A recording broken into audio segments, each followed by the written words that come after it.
Laurel and Hardy have not only made us laugh over the years, but they've influenced many of today's artists, none more so than our friend Ricky Gervais. And when we spoke to Ricky about Laurel and Hardy recently, he said, you must talk to Christopher Guest. So today, that's exactly what we're doing. Joining me on the phone right now is Christopher Guest, star of Spinal Tap, For Your Consideration, and more recently, the hilarious Mascots. Chris, thank you so much for being part of this show. Thank you for having me. It's such a delight to have you on. Now, we just played Trail of the Lonesome Pine from Way Out West, which, I don't know if you know this, but it reached number 2 in the UK singles charts back in 1975. Do you know which song kept it off the number 1 spot? No. It was Queen, Bohemian Rhapsody. How about that for a fact? That's good. Now, Trail of the Lonesome Pine wasn't the only song in Laurel and Hardy films. We know that Oliver Hardy sang Lazy Moon in Pardon Us, Shine on Harvest Moon in The Flying Deuces, and of course there were other songs as well in their movies. Do you have a favourite one? I like Honolulu Baby. Of course, yeah, from Sons of the Desert. Yes. Yes, that's a great song, isn't it? And there's, of course, one of my favourite Laurel and Hardy movies, that one, Sons of the Desert. Now, of course, their songs sound so much better with the volume turned up to 11, didn't they? Yeah. Now, where did your love for Laurel and Hardy begin, Chris? When did you sort of first become aware of them? I think when I was quite small, my dad took me to see a collection of films in a cinema in New York.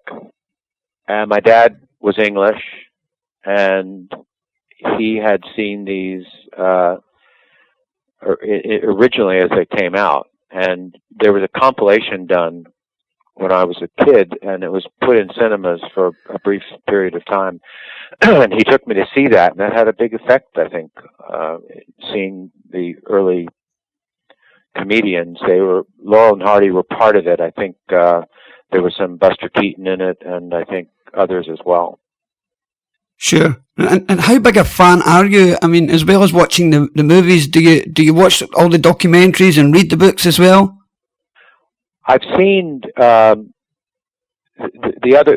bookend to this, I guess, is when my son was 5 years old. I realized that he was that I wanted to have some way of at least trying to show him, maybe to steer him a little bit into what I thought was funny. This can always backfire, obviously. And I showed him, I had a collection of Laurel and Hardy on DVDs, and I began to show him from the earliest ones. And I remember him, a 5-year-old, watching these and falling off the couch laughing. And it's such a vivid memory because the first time Ollie looks into the camera, he got that right away. And it's an amazing moment in comedy. I'm sure other people have talked about it, but it's a pivotal thing in the comedies that they did, obviously. Sure. Now, being a long-time fan of Laurel and Hardy, do you find yourself ever, I do this all the time, do you find yourself ever correcting people when they get things wrong? Like when they misquote Ollie, for instance. So many people say, here's another fine mess you've gotten me into, and that really annoys me. Do you ever find yourself correcting people when they get it wrong? Well, I don't, it doesn't come up very often because, to be honest, aside from Ricky Gervais, Michael McKean, a few other people I know, I would say most people don't even know much about them at all. Yes, that's very disappointing, isn't it? It's because we don't see them on TV anymore, and we are really campaigning, and we think it's really important that the next generation discover Laurel and Hardy, and like you did with your own son, really it's the DVDs now. We show the DVDs to the kids, and what is it about Laurel and Hardy, do you think, that makes them stand above other comedy teams of that era? Well, I think the other thing I was going to say, which I've forgotten, was that when my son was possibly 8 or so, I took him to the Music Box Steps. Well, that was my next question, actually. We made a pilgrimage there, and there's a plaque there now. It's in a bit of a dodgy neighborhood, I guess, Yeah. a little bit. But we walked up the steps, and he got very excited. He started to run up, and there at the top there's another street. And he said, "There's the house. Let's go in the house." And he thought that house was the house from the movie, the actual interior and everything. And I said, "Well, that's a different thing. They used to, that was a different place." But that was a great trip. I think for me, there's something. It's the opposite of cynical comedy, and it's also rare because two of them, it's very rare in a comedy team where normally you have a straight man and then you have the so-called funny person. Mm-hmm. And in this, although Ollie probably thinks he's smarter, he really isn't. And I think it's fascinating to see two people inhabiting the same world, and there's something very lovable, obviously, about both of them. There's nothing cruel about this, and they're so appealing. And I guess as a kid, at least I did, I reacted to that. And when you see some of the other teams, the later team of Abbott and Costello, there's something. Well, first of all, Abbott is not funny at all. There's nothing remotely funny or likable about him. And I think that also extends to some other teams where it seems that there's some lack of artistry, obviously, in some of them. I was also drawn to Buster Keaton, and there was something very mournful about his expressions, obviously, and Sure. being deadpan. And there was something fascinating to me about the combination of his physical comedy and his expression. But for Laurel and Hardy, it's right out there for you to see. There's nothing hidden. It's not intellectual in any way. And knowing, having read about them and how this was quite an accident that the two of them ended up together is even more amazing, I suppose. Yes, that's true. And I always like to think of Laurel and Hardy as the original Dumb and Dumber, as you said. And I think that's why kids relate to them, because kids feel, they feel more intelligent than them. And of course, they're much more than slapstick as well. I've always felt that, one of the reasons that they survived the transition from silent movies to talkies was because they were more than slapstick. Would you agree with that? Yes. Well, I think that's true. If you think of how many people never made it over that hurdle, and their voices are completely distinctive. The idea that Ollie was a Southerner, and obviously Stan came from England, and that's unique. The people they had in their movies that populated the second banana rolls were the best of the time.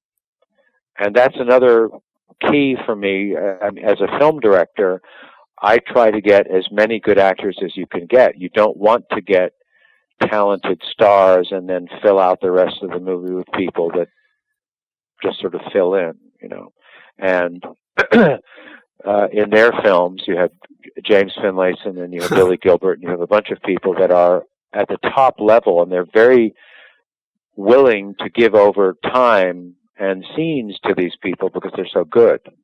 And who would be your favourite co-star of theirs? Well, I love Billy Gilbert because of his explosive sort of anger, and you see that in the Music Box, obviously. But there's something larger than life about him, and it's hard to not to like just visually Jimmy Finlayson. I'm not sure where in Scotland he's from. Do you know? Yeah, he's from about 10, 15 minutes away from where I am. He's from a place called Larbert, which is and I'm in a place called Cumbernauld, which is only 15 minutes away. So yeah, it's been quite close by, and I've seen a photograph of the house he used to live in, actually. And I think maybe you have to put up a statue. That's just exact. I think you're telescopic. Yeah, but that's twice you've just predicted what I was about to say. We're going to try and get a statue, put up. We're campaigning for that at the moment, and there is a plaque in the local town hall, and and deservedly so. Now, our mutual friend Ricky Gervais told us how that Laurel and Hardy and yourself are his biggest influences. Now, you just mentioned about how they sort of inspired you over which characters you use in your movies. Are there any specific lessons or techniques that you learned from them? Well, I think in what Ollie does when he looks at the camera is a very interesting device, because it comes from someone who's worked on the stage, someone who has looked out at the audience in the middle of a scene and can look at the audience and as if to say, are you hearing the same thing I'm hearing, or can you believe this, or whatever. But to do it in a film is now you're jumping into a different technology, obviously, and it's still effective. And every time he does that. Now, I've never done that in a movie. Ricky does it all the time. And it's funny. And Ricky and I have talked about this idea that he feels no shame in basically, doing that. And it's his way of commemorating them, I'm sure. But it's not something, I can't point to one thing other than their overall sweetness and how that is appealing to me and was appealing to me as a kid. And I'm sure we could use a lot more of that now, Now we have a question from a Laurel and Hardy fan in England, John May, and his question is, could you ask Mr. Guest his opinion on why he thinks Laurel and Hardy have endured despite all the changes in comedy styles and genres over the decades? Does he think modern comedy could learn a few lessons from Laurel and Hardy? Well, I think I wish they had endured even more. Obviously, they're ever present, but they're, to me, as you said earlier, I think I showed them to my son. Now, I have to say, he's 20 years old now, and he knows them by heart. But that is not what he comes back to. He's kind of moved into another thing. But I think that modern comedy, I'm not sure I would say it's in the healthiest of places. Let me put it that way. Sure. Now, Stan Laurel's number was in the phone book, and over the years he would invite fans to his home, and one such fan was Dick Van Dyke, who became friends with Stan after accidentally coming across his number in the telephone directory. And even after Oliver Hardy's death in 1957, Stan would continue to write Laurel and Hardy scripts. Ricky told us how Stan would show Dick Van Dyke the scripts he had written that week. When Dick Van Dyke would visit Stan, Stan would show him these scripts. Now, you've got quite a lot in common with Stan. Stan was a director, actor, gag man. You're a director, actor, musician, writer. If you were given the opportunity to meet Stan back in the day, what do you think you would have talked about? What would you have asked him? Well, an old friend of mine who lives in New York wrote a letter to Stan when my friend was about 12 or 13. And Stan at that point was living in Santa Monica, California, right by the seaside. He had moved from Beverly Hills, and he was living in a fairly small apartment. Mm-hmm. And he received a letter back from Stan, which I've seen, hand typed and hand signed. And he answered apparently all of his fan letters, and it says, "I'm so glad you like the L&H films, and if you're ever out here, come and see me." And I guess I wish, you know, it never would have occurred to me as a child to write a letter, knowing that you could even write a letter to someone that was famous. But I think I would just want to hear him talk. I don't know if I can't imagine how that it would be amazing to know about the early days when he was in the company of actors he was in England before they came over on the boat. And I guess I would have, if he was able, I would have wanted to do a full documentary about his life, you know. Sure. Now, do you know that there is, in fact, an hour-long interview with Stan Laurel in existence? I have a copy if you want me to send you it. And well, I would love to see, you know, any material on them is always appreciated. Well, it's audio only, but he does talk about his career before Laurel and Hardy in great depth, and it's absolutely just incredible. It's an hour long, and it was recorded just a week after Ollie died. It's really, really amazing. I'll definitely send that to you, and you can have that would be fantastic. It's to read about the Carno and the group of actors that came over. Obviously, Chaplin was intertwined in this, and to hear about him as a young actor in England. I guess his dad was a theater owner, or that's correct. And that's amazing enough as it is. But then to make this jump to come over to the States, and that obviously was the potential of being really the big time because of the amount of films that were being made. It's something I don't think could ever happen again in the way that it did. All the little jumps. There was a period of time where he was doing movies by himself. You know all this, obviously. And there was a moment where I don't know if this is true, but they said that his career could have been over. They said that his eyes were so pale blue that they didn't show up well. That's correct. On film, and that they had to use a lot of sort of liner around it and then this accidental meeting to form this partnership just by random. I mean, obviously in the first movie they weren't even together as a team, and it's all so incredible. And to think now the difficulties that people went through then versus how quick everything seems now and how quick everything can end. And these people had careers before they even started here. And so it's all interesting, and any material I'm always grateful to see. Stan Laurel actually made his first stage performance here in Scotland, the Panopticon Theatre in Glasgow, and it's the Sons of the Desert Society, the Appreciation Society. They meet there once a month and show the movies. And if you're ever in Scotland, I said this to Michael McKean actually when he was over, and I did in fact meet up with Michael in Edinburgh and his lovely wife Annette. Unfortunately, we didn't make it to Glasgow, but we spent some time together in Edinburgh. But any time you're in Scotland, let me know, because I will certainly take you for a private visit of the Panopticon if you would like to see it. It's still very active, and it's such a historical place. Well, I would. That would be. Thank you for that offer. That would be fantastic. Yes. Absolutely. Just let me know if you're ever in town. Now, I don't know if you've heard about this, but next month, shooting is scheduled to begin on a Laurel and Hardy biopic. And in fact, I'm quite excited because I'm a consultant on it. It's a Fable Pictures and Cinesta Films production developed with BBC Films. Steve Coogan is to play Stan Laurel, and John C. Reilly will play Oliver Hardy. The story will be set in 1953 during their final UK tour.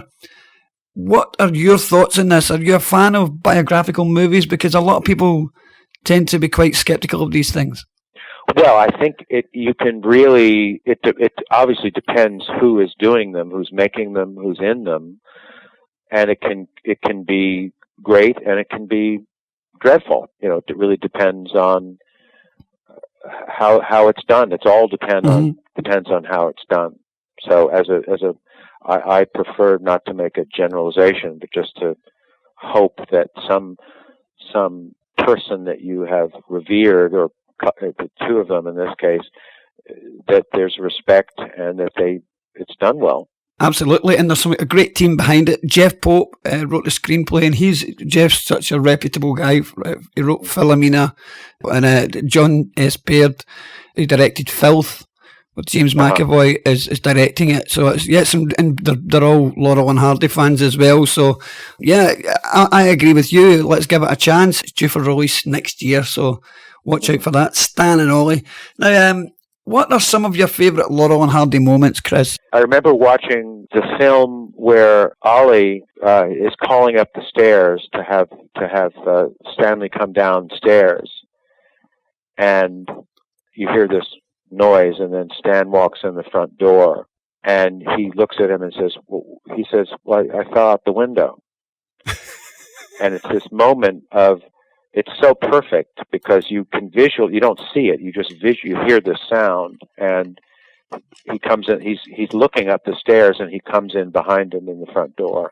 There's so many. There's in Jump at Oxford, there's the sequences when he hits his head and those transitions that Stan makes, and obviously when you've seen him play his normal character, that's a huge difference. And I think County Hospital is one of my favorites, just because you get this sense that it's the perfect vacation for Ollie in a way, even though he has his leg, in a cast, that he has this relief in a way from Stan.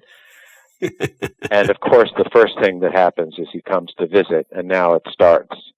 So right away when he sits next to the bed and he has his bag of nuts, and he offers him, nuts, and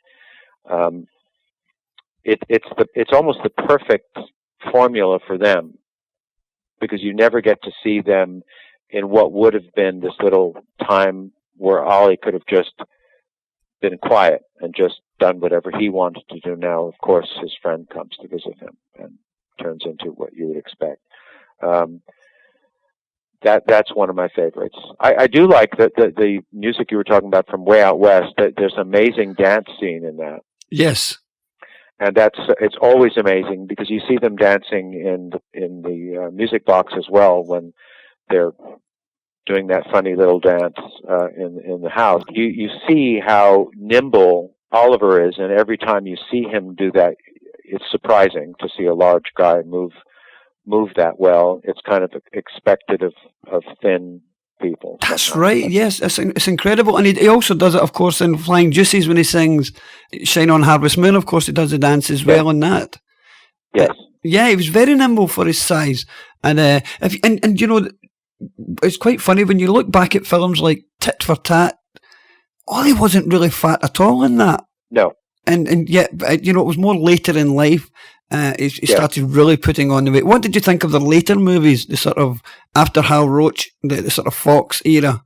Well, obviously, it happened to a lot of comedians when they made these transitions. It happened to the Marx Brothers when they went over to another studio. It happened to many different groups where it starts, something is different. Mm-hmm. And they don't get to there was such freedom in the early days where I've worked at the Culver Studios. I've made several films there, and it's one of the oldest studios in Hollywood. And there's a plaque a few blocks from there to Roach and to those people, because they made their movies just in the streets. They would just go out in the streets and say, wouldn't it be funny if we just did this? There's no one is going to an office to get a permit to see if we could photograph something. Nobody cared. It was just people going out on the street, and Frank Capra was a gag writer and various other people, and they would just say, what would be funny? It would be funny what if this happened? Let's just do this. Now we're just doing this. And as their careers, it's always at a point in their careers where something has changed. Now people are trying to control them, and it's just not as good. It happens to many, many people, and they don't trust what made them good in the first place. And then someone suddenly thinks, I know better, and I'll restrain them in a sense. Right. If you look at the very last movie they did, which is heartbreaking to see. Yeah. Stan could never bear to watch it ever. I've watched 10 minutes, and it's awful, to see that happen. But I think it's something artificial. They're not allowed organically to do what they do. There's a lack of that freedom, and it's never going to be the same. Mm-hmm. So it's rare for comedians in those situations. The more they do, the more they sort of think, well, I have to do this because people expect something, and then someone says, you have to do this, that it's not going to be as joyful, That's right. And I think, did you ever see This Is Your Life with Laurel and Hardy? I did, sure. 1954. Yeah. Again, Stan just wasn't himself because he had no control over, what was happening in that. And it was live television as well. It's the worst. I mean, I think it's for the worst premises anyway, because it's embarrassing to people, and it's uncomfortable for comedians. And obviously Stan, who was key person in terms of coming up with some of the gags and setting them up. It's just the opposite of what you want to happen. It couldn't be more uncomfortable, I guess. And one of the things that amazes me about Laurel and Hardy, they never ever saw themselves as stars. They were very humble, down-to-earth guys. Stan didn't feel he was deserved of being in the same league as a movie star, which I mean, if only they knew how loved they actually were. Yeah, I think a lot of that comes across when you see them, and I think the opposite comes across when you see actors who choose to think that they're special and elevated, and they're very wealthy, and they're better, and so something goes off, something is wrong, and I think it's easy to see that in a film. The other thing becomes more important. It's not just for comedians, but for actors who think they are bigger than all the rest of it, And here are these two guys who came from, you don't see much of this anymore. You just don't see lives like that. And it's just not the way the world is now. But they're unique. And I guess it's good news that there is the amount of stuff that there is on DVD that one can see. Because imagine, given how much has been lost in films, I mean, literally just lost, it's good at least that we have what we have. That's true. And I must tell you, you mentioned the Stan Laurel letters earlier. There is a website called lettersfromstan.com, and it is the Stan Laurel archive of letters that he wrote to people, and it's really it's like reading his biography in his own words. It's just incredible. I'll send you a link to that as well, so that you can have a look at that. And so what's in the pipeline next for you, Chris? I saw Mascots and thought it was absolutely hilarious, fantastic stuff, really, really funny. Thank you. What projects do you have coming up next? Well, what I typically do, or don't do, I should say, is I don't go from project to project. So I like to take some time off in between, which is somewhat unusual, I think, in the business I'm in. But I often take 2 or 3 years to just not do that. And I play some music and think a little bit or not think. And something may come into my mind or it may not. But I've always given myself a lot of space. I think it's more familiar to see people going from thing to thing to thing, and we only finished that in October. So I'm now hoping to take a bit of time and think about what I want to do. That's the way I have always done it, and it feels natural and good for me to do. Well, Chris, I want to take this opportunity to thank you for taking the time to talk to us today. Thank you for your help in keeping the memory of Laurel and Hardy alive. Now, I'm going to play you out with a song of your choice. Which song would you like me to play? I would say Honolulu Baby. Honolulu Baby. We'll certainly play that for you right now. Thank you so much. It's lovely to speak with you, and keep doing what you're doing. Christopher Guest, thank you again for your time. Thank you. Have a great rest of the day. Thank you, sir. Okay, bye-bye. Bye now.